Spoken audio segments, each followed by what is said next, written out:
revamped, looked at, and only from one point of view.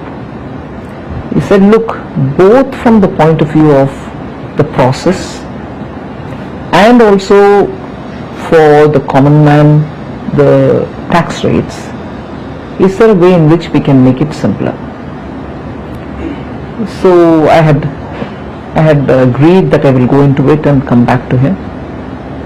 Then around the budget, when we were talking about many, tax related issues, he reminded me about the work which has got to be done, and I assured him again that time that yes, the work is progressing and I will come back to him. So sometime after the budget session was over of the Parliament, I said I'm somewhere close to giving him a proposal, which he can guide me further and so on. And then a bit later, much later, because you know the developments of May, April, when Operation Sindoor had happened, and after April priorities have been on very many different grounds, and when next opportunity came, I went, gave him a detailed description. Is that I just want, as I said at the first meeting, the simplistic or simplified, not simplistic, simplified way of doing business. So I don't want small businesses sitting at the computer, getting the auditor to do it. And also, like the way we did in the budget, respecting the middle class, respecting the taxpayer, respecting people who are really the ones out of their salaries giving the tax. We need to do something for the day-to-day indirect tax which falls on every Indian citizen in some way or the other. So this tax is something which touches the lives of every citizen, and therefore we need to be a lot more sensitive. So I went back with this comment, redid it, sharp focused it, and that's how this proposal came. And we, for the first time in GST's history, Council's history, the centre has come up with a proposal. Till now it used to be the group of ministers which consisted only of state ministers. Yes. Never has the centre been a part of any GOM. This is the first time, both in the case of the compensation cess, where the MOS Finance, central government, was the chair to decide how to handle the closure of the compensation cess, and a comprehensive proposal as regards GST being given by the central government. So it's unique in very many ways. Every rule of the House, of the Council, had to be looked at afresh, yes, even to put the proposal. Yes. So I'm glad it went through the whole grind, didn't ignore any rule or expectation or the law of the GST, and has gone through. And taking everyone along. Unanimously. That's right. At the heart of this is obviously, the common man. In fact, Money Control had put out a tweet saying that how it also impacts, it is the health of every citizen in India, to which the Prime Minister in fact said that it is also to do with Swasth Bharat. Yes. So what was the driving motivation, behind this bill?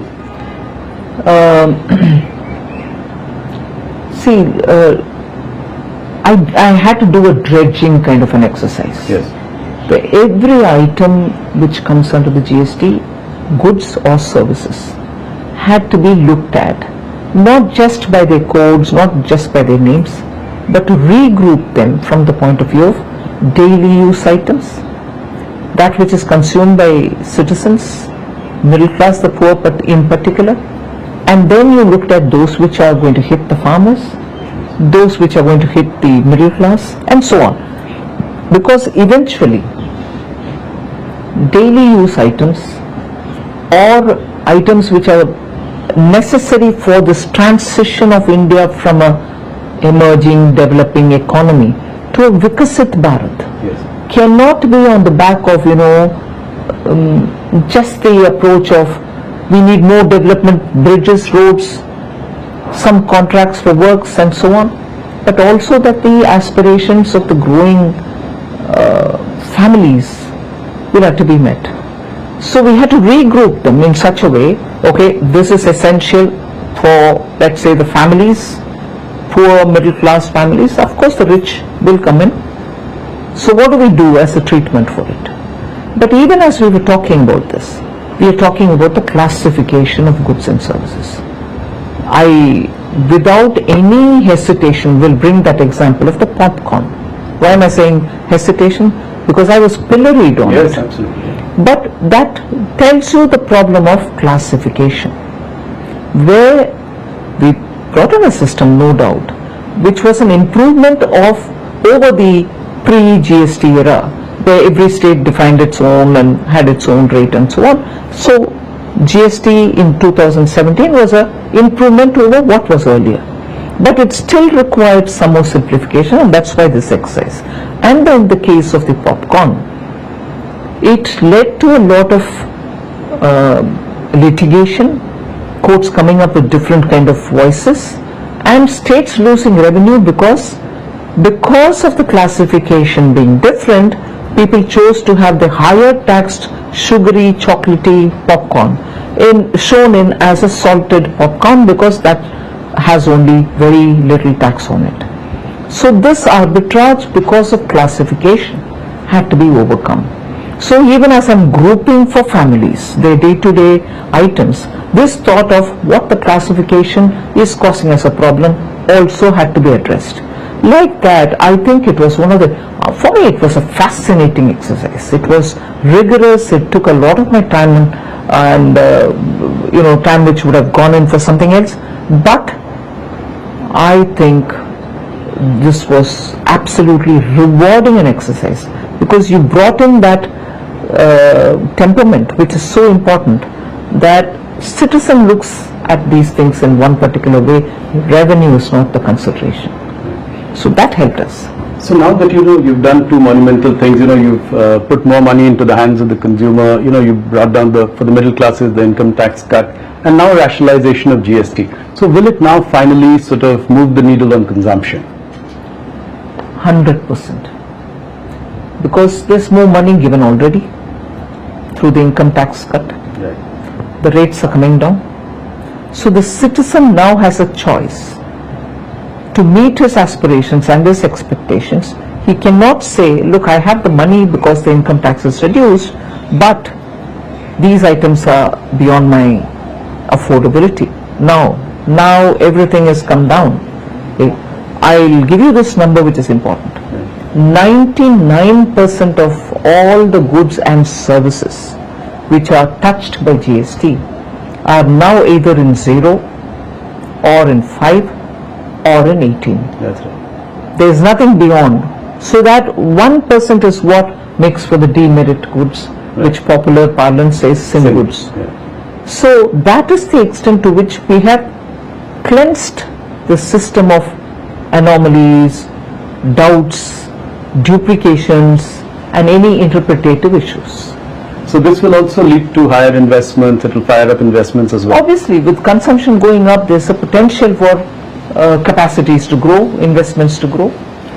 Now the combined tax revenue impact of this, earlier your income tax cuts and this is about 1.2 lakh crore. Do you think that there will be a certain revenue buoyancy as well in the coming years to make up for this? And every economic theory that one studies says that. Yeah. Have you seen that in the past? At least the moment the income tax reduction happened, you heard people very clearly coming out and says, I've met up with a lot of individuals coming from different strata of the society saying, I'll have more money to send my son to this particular college. My daughter is already doing engineering. I'll be able to fund her for her higher studies and things like that. And from ordinary citizens who are leading their lives either working in a small store or driving a car, taxi and so on. So it has an immediate psychological effect that I can do this, which was beyond my affordability. And therefore I think there will be a buoyancy in terms of revenue. Any impact on capital spending or fiscal deficit, I wouldn't think. At this moment I can say with confidence, capital expenditure of the government will not come down. It will be completed as is stated in the budgetary planning time, the budget estimate time, and so with the fiscal deficit. And this is the last point of my gliding path. Right. I will adhere to it. Will petroleum products and alcohol continue to be outside the ambit of GST? Yes, the current proposal doesn't include it. The Right. states will have And to. you don't see that happening in the near future? Not in the immediate future. Okay. Let's move, to a few broader economic questions as well. With GST rationalization, inflation is likely to come down quite naturally. Does it make a case for further repo rate cuts in the future? I know it's not your, but generally, Not my directionally speaking. Not my domain. We'll have to see how the RBI assesses for itself. September 22nd is a tight deadline. Are you confident you'll be able to roll Yes. this? Is the back end ready? Yes, the back end was mentally prepared, and many structural things have already started getting corrected, reset, and so on. It is with the agreement of these GST and related technology managing team related issues that we have had a discussion with them, and they have clearly given me the confidence that yes, they will be rolling it out on September 22nd. So Rahul Gandhi, who earlier called it Gabbar Singh tax, now has been talking about one nation, one tax. On the other hand, former Finance Minister P. Chidambaram, he said that, it is 8 years too late. How do you react to all of this? Well, being in the opposition, I think they have to say something when the popular response has been so overwhelming. For an opposition to try to take some credit out of it, but yet with a hesitation that the credit should not be completely given to the government is quite understandable. But I would want them to ponder that neither could they bring it in because they couldn't win the confidence of the states, nor could they truly and literally understand how the mechanism works. After all, the GST Council has members from Congress party, Yes. finance ministers from Congress ruled states are there. But I have a feeling the Congress High Command, as they call it, doesn't do its homework to understand the way in which this wonderful organization works, the GST Council. And therefore, at one point in time, they call it Gabbar Singh tax, another point in time saying, oh, this is fine, but it should have come earlier. These are clearly statements coming from people who have not really spent time to understand how post-independence, that one institution which has been created, a constitutional body, if I'm right, this is the only one which has been created post-independence, Yes. is spent 8 years, but has delivered so much in terms of revenue, in terms of uniting this country, in terms of making ease of doing business a reality, and is now coming up quickly in succession within 8 years with the second generation reforms. To understand it and then to comment would help the government, not stray comments which doesn't get into the details. Nirmala ji, this has been widely hailed as one of the dramatic reforms of this government. Obviously, a dil mange more. So, what next? PM has set up 2 official level committees on next gen reforms. 2 group of ministers have also been formed, headed by Amit Shah and Rajnath ji. What can we expect in the coming months? What is the idea going forward? How do you look at reforms in the bigger picture? Quite a lot of work was done about the next set of reforms which we need to undertake, even prior to 24 Lok Sabha elections. And then some departments moved, like ours moved faster. There are other departments which are moving faster as well, whether it is looking at the environment related issues, sustainability related issues, opening up for private sector, sectors which have been the domain and the privy of the government. These are things where lots of action is happening. Various departments are moving. The science and technology is moving very fast. IT is moving very fast. IT as in semiconductors and other things. So that big area of reform, if you ask me, in which these 2 committees will look at, and also the committee which is headed by former Cabinet Secretary Rajiv Gauba. Right. I expect reforms which will have to now trickle down rather than reform remaining as a domain of only the union government, the state governments are somewhat also moving towards reforming on very many scales. But the third layer of India's democracy, the urban local bodies and the panchayats, is where the next forceful action has to move. Otherwise, the speed with which we want to move India and the aspirations to be met in India for people to live in a society, live in a country which is fairly developed, and our citizens get their aspirations met. I think we have to take the reform agenda just not to the states but also to the third layer.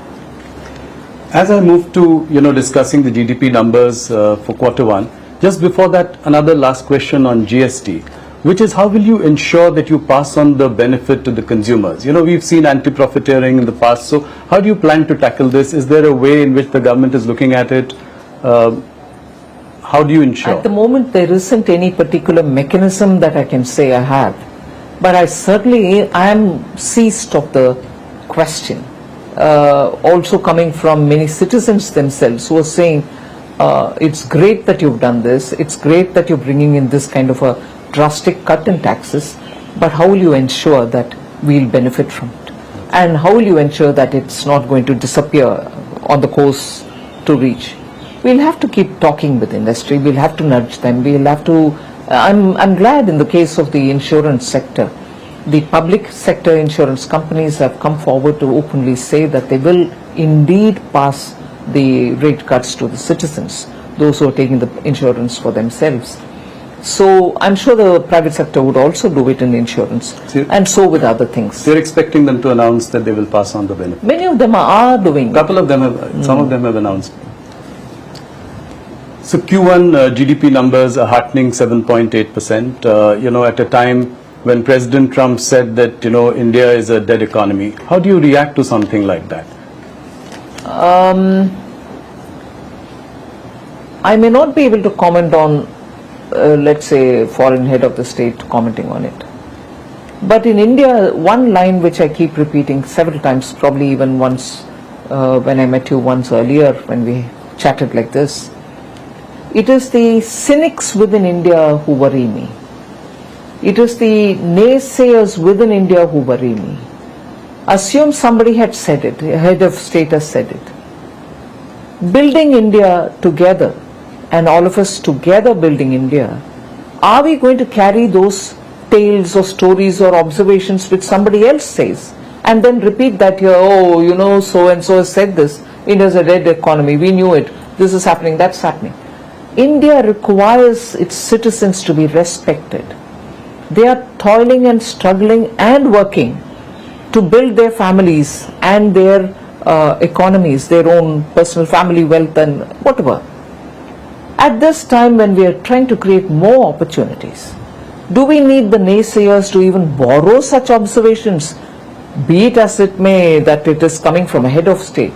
Do we need our own people to use these expressions? It is undermining not the government, you are undermining our citizens' efforts.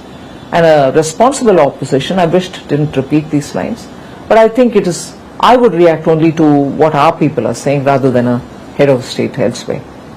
No, five quarter high number, I think it gives us a lot of confidence in the Indian economy. And also inflation coming down. Yes. Drastically coming down. Yes.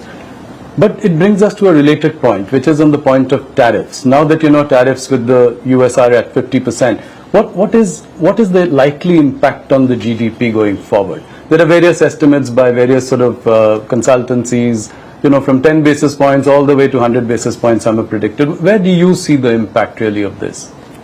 But with the reform like this, many of that should be offset. Yes. So it is never a situation of one fixated point. It's a dynamic situation where you're moving from one to another with newer players coming in, newer factors coming into play in this scheme of things. This one, you have the GST reforms, which is going to make people understand that they can fetch more things with the same amount of money with which they bought some amount earlier.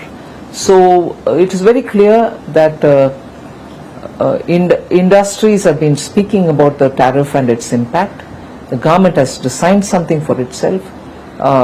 We will come out with something to handhold those who are hit by the 50% tariff from the US. This has been said earlier. I've met up with the delegations when I went to Chennai in recent past few days. I have said this there and I will repeat it. Government is working. So will they be like allowed to sell in India, or how do you plan to alleviate their concerns? No, there is a package which consists of very many different ways in which we want to help them. So we'll wait for the cabinet to clear it, but there is something coming to help them so that this tirade of the tariff is something which they can face, and also suddenly having to look for newer markets is also a challenge, but we'll have to help them out on that. So is there a sense in the government that this could be a slightly longer haul? We hope not, but we really can't leave our exporters high and dry saying it's going to change sooner. We will work with them. Nirmala ji, will we also continue to buy Russian oil?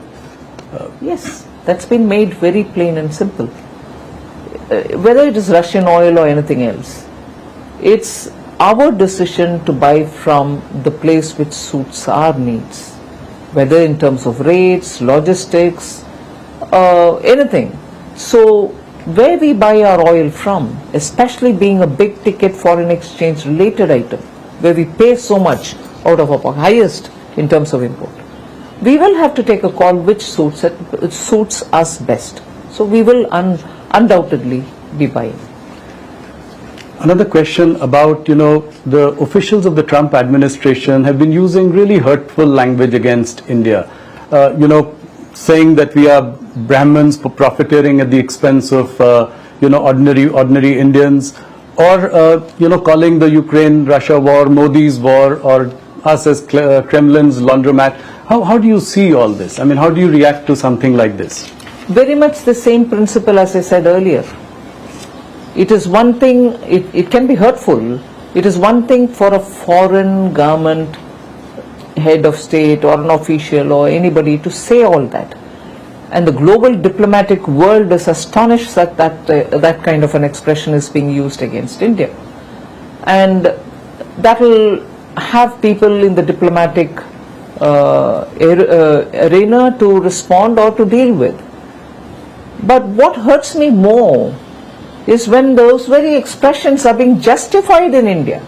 Oh, don't you all know, I mean, you know, dirty, unwashed Indians, you don't understand what this expression means? This is how, this is explained. Who wants these explanations from Indians? Who actually wants us to know better? And who are these people explaining to us, this expression is used in this context? Yes. I'm outraged by that. I don't want explanations to justify that.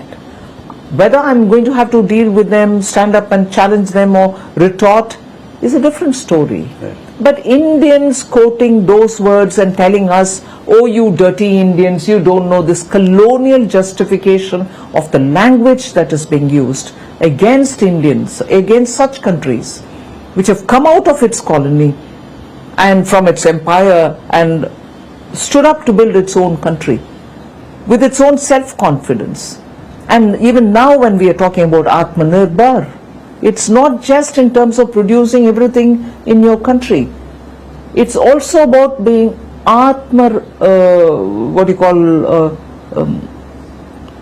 self-reliance. There is no self-respect. Self-respect. As much as you want everything produced in India for Atmanirbharta, you should have something of a self-respect. If somebody is saying, all of us in one voice should respond to it, rather than have a few of us justify it by saying, don't you all understand it? Are you a part of the imperialists? I'm outraged more by that. Yeah, the opposition picking up this and making it their own narrative. And saying, like dead economy was picked up by Congress, Rahul Gandhi to and say. even for this, Brahmins are being are the ones who are benefiting out of it. Oh, you Explaining Indians! us Boston Brahmins. Yes, Boston Brahmins. oh, you Indians, you don't understand, this Russian oil purchase is to help Brahmins to benefit of it, and you are being fooled. Exactly the same divide and rule principle which the British used here, which the imperialists used here. And even today you have the friends of the imperialists telling us, no, you know, the expression Boston Brahmin is this and not that. Who damn cares? I'm sorry. Yeah. Who damn cares? I want Indians to think for ourselves. I want those Indians who are now defending that language to get up and say, we are free from you all. Now for over 75, 80 years, we'll mind our business, we'll take care of ourselves, refrain from using these words. Should have been that voice. That not being the voice, and upar se to teach us saying, don't you know the meaning of this expression? Outrageous. Today we've got to know Nirmala Sitharaman ko gussa kyun aata hai. Moving on to economy, any plans to liberalize FDI or FPI regulations further? I do not want to give a headline, but certainly we are looking at every aspect of reform. How do we, this is probably the right time to, you know, assure foreign investors to invest in India. What are some of the steps that we should take that would, you know, give them this confidence? You know, I mean, this one was a big one in itself, but going forward. First thing, I think our institutions such as Parliament should debate issues, should question government on the proposals, on the policies, on government's actions. That gives confidence to people saying India's democracy actually literally discusses these issues. Without that, the government can go about doing what is right for the public, but the institution of the Parliament is not being used for its prime purpose. Why is it important? It gives a feeling that both the opposition and the ruling parties are talking on issues. Instead of holding placards and standing in the house, if there is a meaningful discussion, it will convey a lot about the policy strength. That is one thing. Second, our regulatory institutions, and I've said this before, but I'll repeat it here. Regulatory institutions should not go to the extent of micromanaging. I want businesses to do their businesses. They have powerful boards which run them, and the regulator, in consultation with the stakeholders, should allow them to function. Of course, keep a watch, right, and do a soft touch regulation. If regulators across the board, I'm not talking just of the finance domain regulators, all over, should have a open-minded approach, a soft touch approach, above all, not micromanage businesses. You know, private investment has been a topic of discussion. How do we revive animal spirits, you know, for the private sector to invest? This has been a, you know, discussion that we've been having over the course of many interviews, and you've been also exhorting the private sector. How do we get about? But I think, to be fair to them, they are moving in. Okay.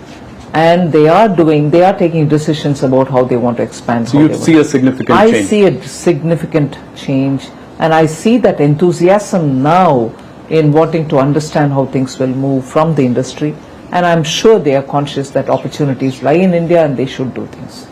How would you react to S&P's, you know, India's sovereign rating by S&P, which has gone up? High time, would you say? Yes, and it is, I think, as a result of a lot of work done by the Department of Economic Affairs, the Chief Economic Advisor. They have been persistent with talking with them, giving them adequate data-based information, and their conversations have actually today shown us the result. And I'm glad that they're doing it. They should continue doing it with other agencies also, because with our growth being with what it is, with our fiscal, macroeconomic fundamentals being what they are, with our inflation being under control, with our foreign exchange growing, with our stock market being so buoyant, it is difficult to understand how parameters of similar and comparable nature elsewhere attract a much better rating, whereas ours don't.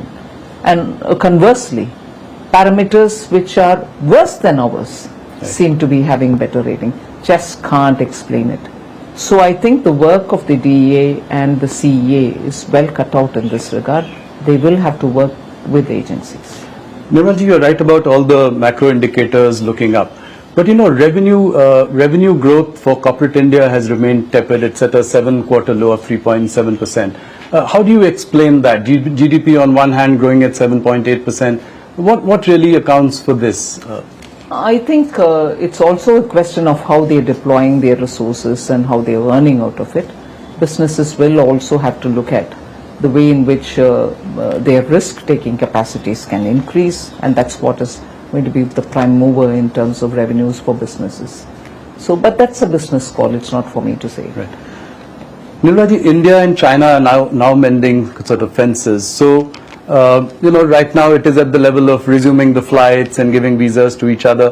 But what could be the next steps? How could we make the Chinese markets more accessible to Indian companies? There is, of course, a huge deficit of $100 billion here. So how do we do that? I mean, what are the next steps? There's just a lot of work to be done in that area. There's no hiding it. We need to have trade conversations, market access conversations, non-tariff barrier conversations with the Chinese. Unless we do that, and unless there is a true engagement and not a procrastinating engagement, you may talk as much as you want on these issues. I've done it myself.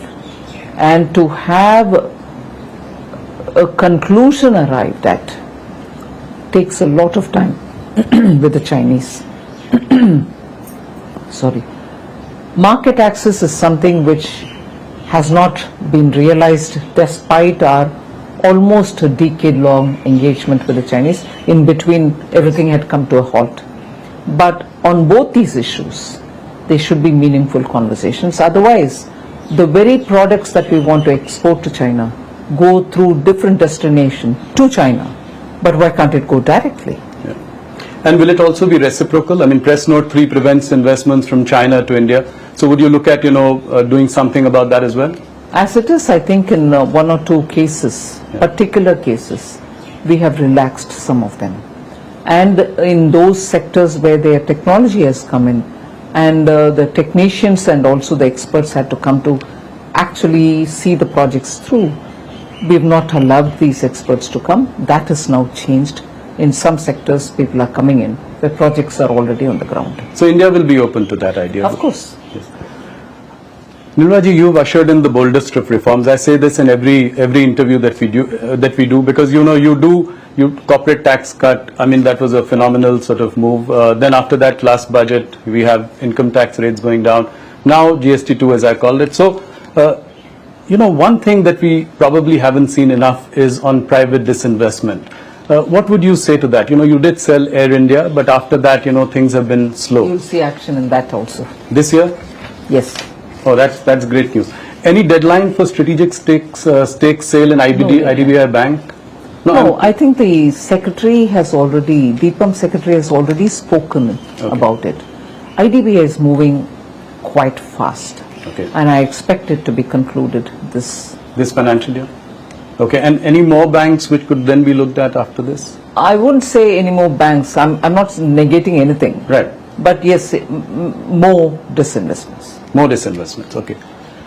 So we've seen that since June this year, the yield on 10-year bonds have risen 30 basis points since June, to more than 6.5%. Are you concerned about rising borrowing costs? Yes. I wouldn't say I'm concerned, but I'm observing it. It is not affordable. And also at a time when interest rates are otherwise low, yes, bond yields becoming unsustainably high has a big bearing on the government. Not just our union government, states are also up against odds in getting affordable, Also your fiscal math? My fiscal math is as of now absolutely of course, fine. Yeah. So, Nirmalaji, we are again, near an election. Bihar elections are coming up, and before every elections, we have seen all political parties dole out reveries, and we've discussed this in previous, encounters as well. Does this worry you? State after state, promising welfare schemes, doling out reveries, And how does it all really add up for a country like ours? I think I'll speak for all finance ministers. Yes. It is a very, very difficult thing. To have a scheme approved and also budgeted for is not wrong. And I would approve of that, because that at least takes the view of the legislature and also makes it public about how they are financed, and therefore also brings in that responsibility to keep your revenue generation equally attended to. But what most often happens, not so much with Prime Minister Modi's leadership, but I can say what generally happens is you give away a promise. Once you have to come to fulfill it, you're searching and scrambling for resources. And if you are an opposition ruled party, it is very quickly arsenal in your hand to say central government is not giving me money. That's the biggest unsustainable argument. I'm more tempted to say bogus argument, because you give a promise, you win the election, you come to power, and then after that you're not able to fund it. Yeah, why would you want to? A lot of cases. Yes, why would you want to throw the blame at somebody else, particularly the union government? Yes. So these kind of sort of recklessness in dealing with public finance has got to be discouraged. There's no doubt on it. Nirmala ji, India holds about $227 billion of US Treasury securities. It also holds a lot of gold in its reserves. Should we diversify away from US Treasuries for reserves? To some extent, I think the Reserve Bank of India has already started doing it. I wouldn't want to divulge more by saying how are they doing it. But I think Reserve Bank has taken a very considered decision, and they've also done by purchasing gold. So I think the bank is competent and they are taking a fine call on it. One more question was on the decision to ban online gaming, which came as a surprise to many, especially, after many years when people had poured in a lot of money in that business. What was the thinking behind this? How do you assure people of consistency in sort of decision making at a time like this? No, what is the time? What is so special about the time like this? No, what I meant was that, a lot of investments had come into that sector. No doubt. Yeah. We have not banned games which are for recreational purpose. Right. We are still online games for these things are not banned. It is only when you start betting with money. And why is it? Not because we want to say we don't like it. It's a question of the number of people who came to say families are getting absolutely shaken up. Yeah, that's true. Their monthly bills are shooting up, and children cannot be controlled from the temptation. And many children, in fact, I wouldn't mind even saying this. There was a finance minister who once met me in a very different context. Right. And he narrated an incident of his own family, where his own grandson, who's a very good person, the child is a very good child, well groomed and well brought up, Right. used his credit card for just one day for some other purpose of a family's genuine buying requirement. He helped them because children Yes. are very savvy. Post that one another day, he picked up the card and said, I want to just do something. They said, all right, please. Because they never suspected this child as, into games and into betting and things like that. So the boy used the card and played and gave back the card. Again, probably he did it 2 or 3 times more. Phenomenal increase in the bill that month. And that's when the grandfather sat up and said, what's going on, let's check up. And this grandson told him right in front of him that it was all free.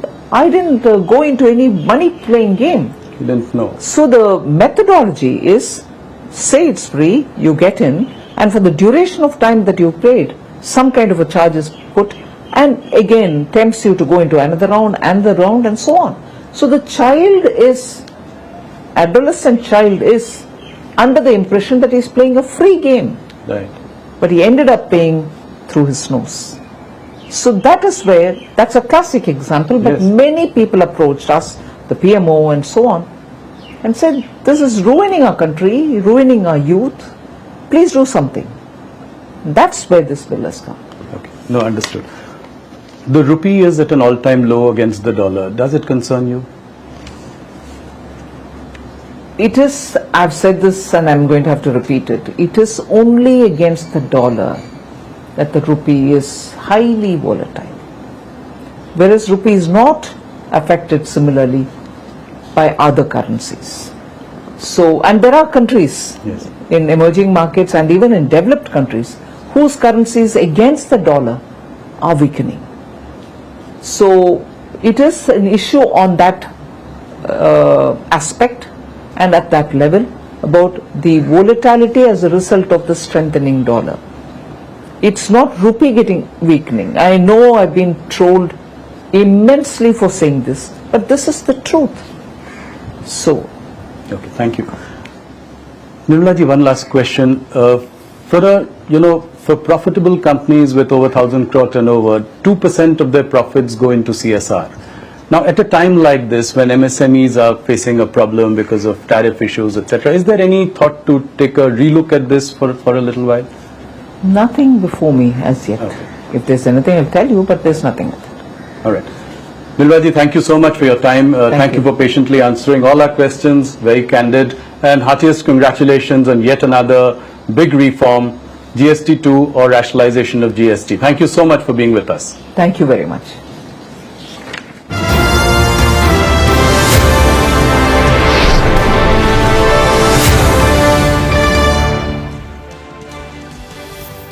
Market का हर action जब तक आपके पास as a day trader 25,520 है, dips को bye कीजिएगा। Call option ले या put option, उसी स्टॉप लॉस के साथ इसको होल्ड कर सकते हैं। जिनके पास लॉन्ग है वो क्लोजली ट्रेल करें। जानिए किन स्टॉक्स में होगी आपकी जबरदस्त कमाई। 314 अंकों की बढ़त निफ्टी बैंक में देखने को मिल रही है। 56,950 और रिस्क रिवॉर्ड के हिसाब से यहाँ एक ट्रेड बन सकता है। देखिए फ्यूचर एक्सप्रेस सिर्फ CNBC आवाज पर।